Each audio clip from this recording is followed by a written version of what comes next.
Hey there, it's Phoebe from Quilted Pig. Thank you for joining me again today for part 2 of our weekend quilt. Now, we actually ended up, I didn't post this until Monday, but that's okay. We can still pretend that it's the weekend. I mean, we have to stay at home right now, so why not? I wanted to show you a little bit just to remind you what we worked on. What we started out with was we have 25 of these black blocks, and then I have 25 white ones. We're going to slice these down the middle in order to create 49 blocks that have a very distinct contrast between light and dark. Now, for added interest, we're going to add in a colored strip in the middle, and that'll give us a little more modern movement going across the body of the quilt. So let's get started, and I'll show you what that I've done. I'm going to zoom in the camera for you now.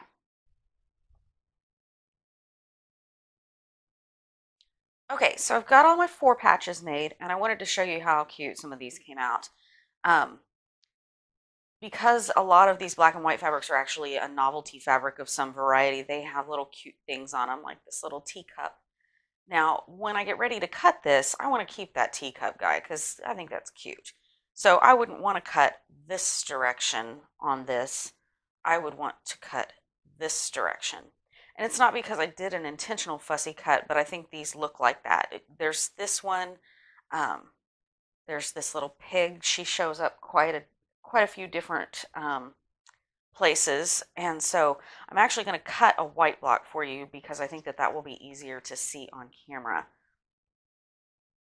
So I've got my white block here, and it's all in the 4 patch.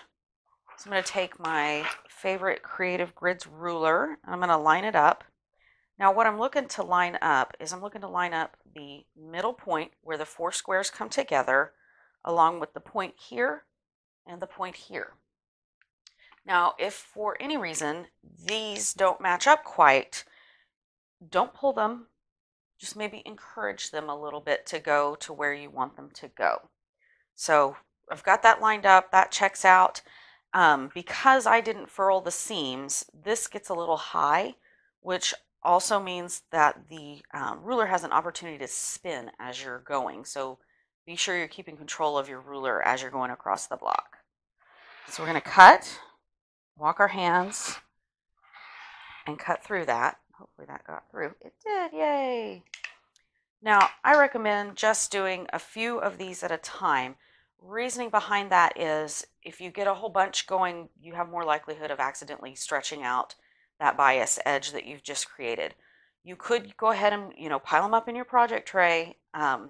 Just depends on how confident you feel about that.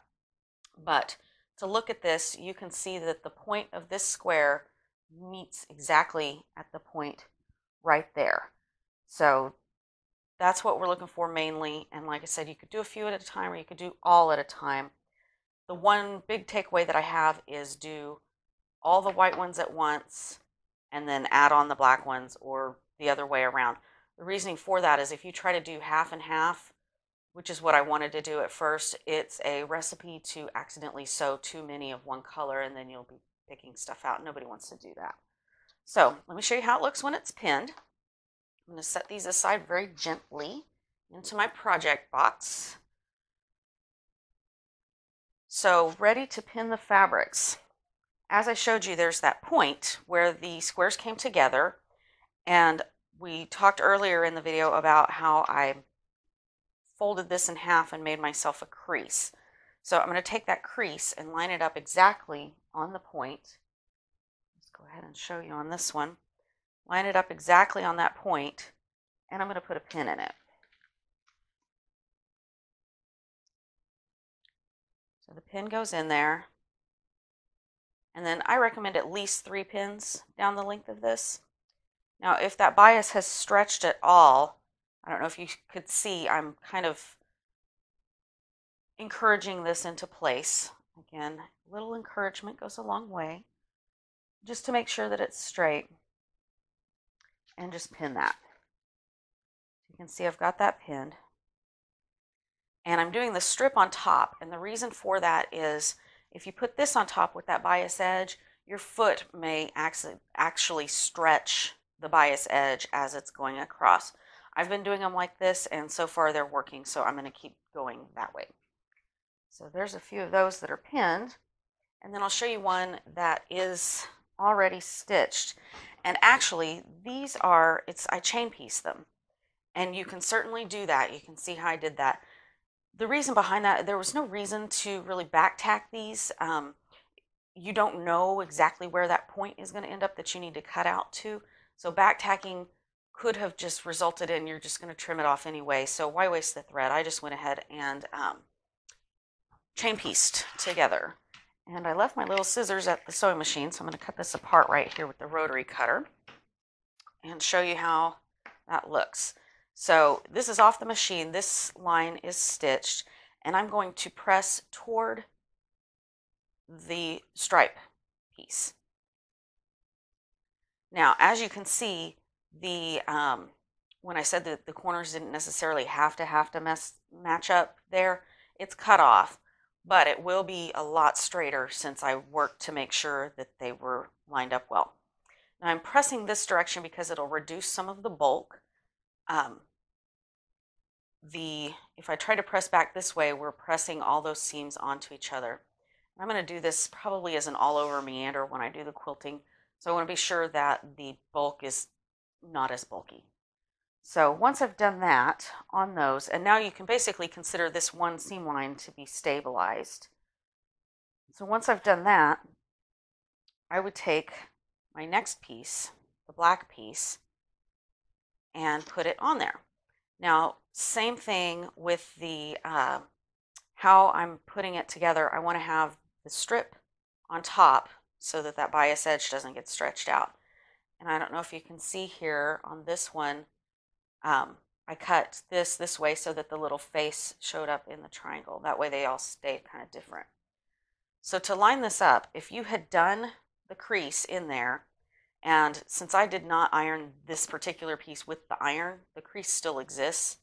However, if you didn't have the crease still, you would take the two pieces together, or excuse me, the single piece together, get it on there, and line up the very point of where that stitching is on the white triangles there, and line this up so that you've got one nice little corner, and then come down here and pinch it, and that gives you your middle, so you know where to put that in the center on the black block. So we just put that on there, find that center, and there's the little point of the black block. Put that in there. A couple of pins. And again, I would either do all the whites or all the blacks first, and then come back and do the others. Now you can see maybe this is just a little bit off. When I get to the machine, I will encourage this piece to go back in there. And that's important because that's what will help us to have a square block in the end. So I've got my 3 pins in. So I would take this to the machine and give it a stitch all the way across. And oh, I had another one that was already pinned. You can see that. And this one I actually did the black first, but like I said, do all one color first and then go. So here's the one that's actually stitched. So the seam is stitched all the way across. The sash, or excuse me, the strip piece is right there. And to press it, once again, I'm going to press with that seam going towards that center bit. Okay, so it's going in there. That'll reduce some of the bulk. I'm going to go ahead and give it a little thumbnail press, and then I'll show you how to trim this up. So we have our block. I'm going to look at it from the diagonal, and I'm going to use my square up ruler. Now you don't have to have a square up ruler because the long rulers typically have a 45-degree angle on them, but it's very helpful to have. So how I'm going to handle this, I'm going to scoot it back a little bit, hopefully center us in the camera frame a little better. They have a 45-degree line on them, even the long rulers do. So take that 45-degree line and center it down your strip piece. And you can check it by looking at, in this case, it's at the 3/4 inch mark, and the 3/4 inch mark right here is where the white meets the blue and the black meets the blue. and then just check it all the way down to make sure that it's square. And then you just take your cutter and cut that off. Okay, so that's that side. We turn it around to this side. We're going to do the same exact thing. Use the lines on your ruler to line that up. Now, something that you're going to see on this one, you may not be able to see it, but probably once I trim it off you will. There is just a teeny tiny little bit of overhang from the white as well as the black. And that just means these two pieces got stretched a little bit during the sewing. We're going to go ahead and trim that off. They'll fit together. It'll be much easier to sew those together as squares. See what I mean? Just a little bitty sliver of that fabric. So since I felt my hand move just a little bit, I'm going to go ahead and reposition with my lines again. And then trim that off.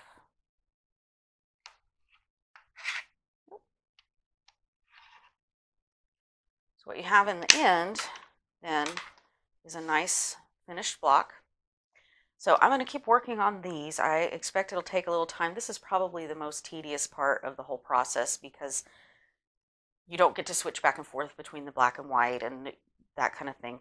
But I'm going to continue, finish piecing all of these and get them trimmed out. And the next part in the process is we'll get together and look at putting it up on a design wall.